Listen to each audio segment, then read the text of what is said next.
What's up, Strange Music fans? It's your boy Cognito, Strange Music representative, in the house chilling with a couple homies, you know what I'm saying, at my homie brother Big B's house right now. I'm finna get to some of these questions that y'all had, and that you know what I'm saying, there's been speculation and a lot of different stuff on the net and on the Strange Music forums and the Real Tech 9 about questions for the album. So I figured with y'all asking certain questions that might be able to let y'all get to know me a little bit better, you know what I mean? For those that don't know me, and for those that do know me, then I'll give y'all a little insight to Automatic, you know, what's coming from that. So basically, I just wrote down some of the questions, pretty much about 90% of the questions that y'all asked over the last 2 days on the Real Tech 9, and a few of the questions that I got hit with on my site, being therealcognito.com, that will officially be launched in about the next week or so, now that the album cover artwork's done and we got all our promo stuff coming, you know what I'm saying? So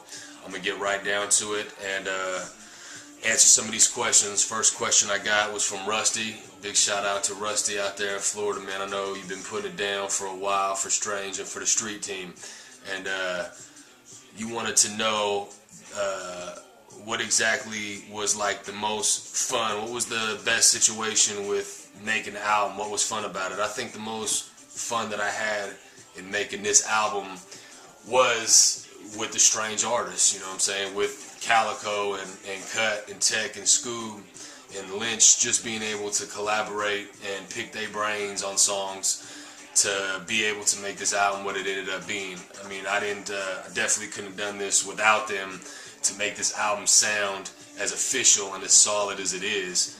And man, just being able to work with real people in the game that aren't fucking around, that know how to write good music. So I'd say that was probably the most positive thing for the whole duration of making this album from beginning to end, was being able to work with real professional and, you know, people that knew what they were doing, you know what I'm saying? Rusty also wanted to know about that song Me Be Me. Me Be Me, the part where I'm talking about my father having a gun to my head, that was a situation that when I was little, when my real biological father had left, he basically, you know, was in a quarrel, in a situation with my mother, and basically, you know, threatened her and had grabbed me and basically had the gun to my head and was threatening her to leave the house and to do this and that. And so it was kind of one of them situations that I don't talk about a lot, and letting it out in that song, you know, it just you know, that song Me Be Me was letting out me. So, you know, I kind of spoke on it and touched on it here and there, and it's a personal situation, you know what I mean, that I might shed some light on a little bit more down the road. But it was basically a quarrel between my biological father and my mother, and you know what I'm saying, I consider myself blessed because I'm here today that trigger didn't get pulled, and it was a threat that didn't go any farther from him holding me and holding the gun to my head and basically kind of threatening my mom at that, you know, for that time being.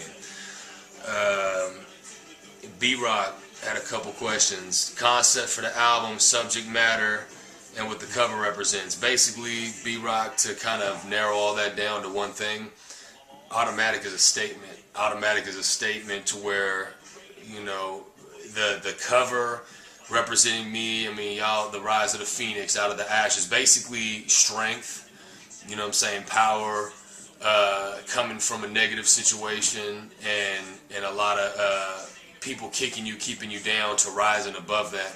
But Automatic is a statement, man. I mean, Automatic is a strong word. I've always admired, you know what I'm saying, being a lyricist and being someone that writes music and does this, that. My first album being called Recognition was another strong word that, you know what I'm saying, I'm not a gimmick rapper, you know what I'm saying. So for those that know me, they know that I'm not going to try to bullshit my way to the top. I'm not going to gimmick nobody, bro. My music is me. It's really what, you know, who I am and what I do. So for Automatic being the first album on Strange with my new family, that was the best way for me to explain myself for y'all and for the industry, basically. So that's why Automatic came about and said, this is what it is. My situation with Strange is Automatic. It's a statement. This is me. This is what I do, you know. How many tracks is Tech on? I'm thinking off the top of my head, I want to say 4. I want to say Tech's on about 4 songs for the album. a good collaboration, two big collaborations with me, Tech, and Chris that came out huge, especially the second single, Born to Be Fly. And then another one that me and Tech and Be Legit had did, which also kind of knocks out another question that I had about Bay Area rappers. I had one other Bay Area rapper on the album, being Be Legit, is someone that kind of raised me a little bit in this game. I give a lot of credit to him, Be Legit, that came up from the Sick With It camp. Yeah, Tech on about 4 joints, then they were all, all songs that were meant for him to be on them. Like I said, I don't do a lot of features for my albums. I prefer to kind of keep it me, and I prefer any album that I buy that's a solo artist or a group album to be them. That's what I look for when I listen to an album, is I want that person, I want that, but if the collaboration's right, then it's right, and the shit that Tech's on or that Chris is on, and they're right, it's the right kind of collaboration for that track, Favorite experience since signing with Strange? Man, I'd probably say going out on KOD.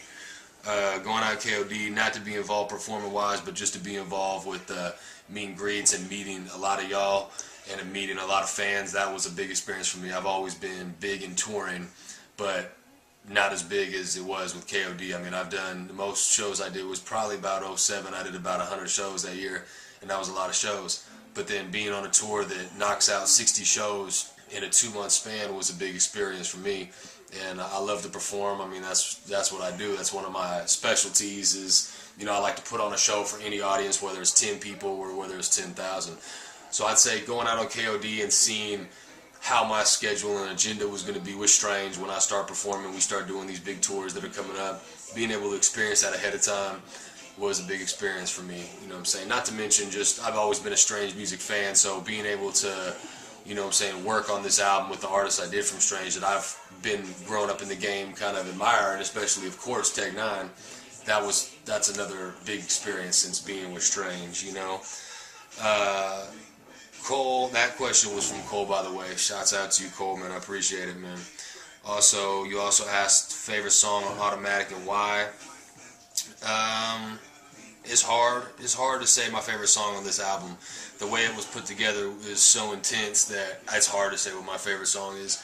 I like Born to Be Fly, which is the second single with me, Tech, and Chris, because it kind of had that Ever Ready type feel, and I was a big fan of Ever Ready before I signed with Strange. Ever Ready that Tech dropped, and Ever Ready the Religion was an album that I admire and I just thought was the shit in every aspect of it. And when I heard that beat produced by Nate Beat Productions, it had that feel, and I knew I wanted Tech and Chris on that track. I knew I wanted them ahead of time before I even started writing it, you know what I'm saying? So that was one of my favorites. I also like Violated. Y'all ain't been able to hear the real version of Violated. Y'all heard the snippet. You know what I'm saying? My boy Big B nodding his head because he knows Violated ended up coming out so massive and so big that I couldn't imagine that it came out as big as it did. Y'all hearing the snippet, you can't get the gist of how big Automatic is. Violated. Violated is such a big song with Chris on the hook, and the verse that Tech did is just gonna blow y'all away. So I'd say those two songs are up there, you know what I'm saying? And probably if I had to mention another one, Pain featuring Calico, that was a real deep song along the line of Outkast or Depression. It was another real sentimental life song, you know what I'm saying, that I had.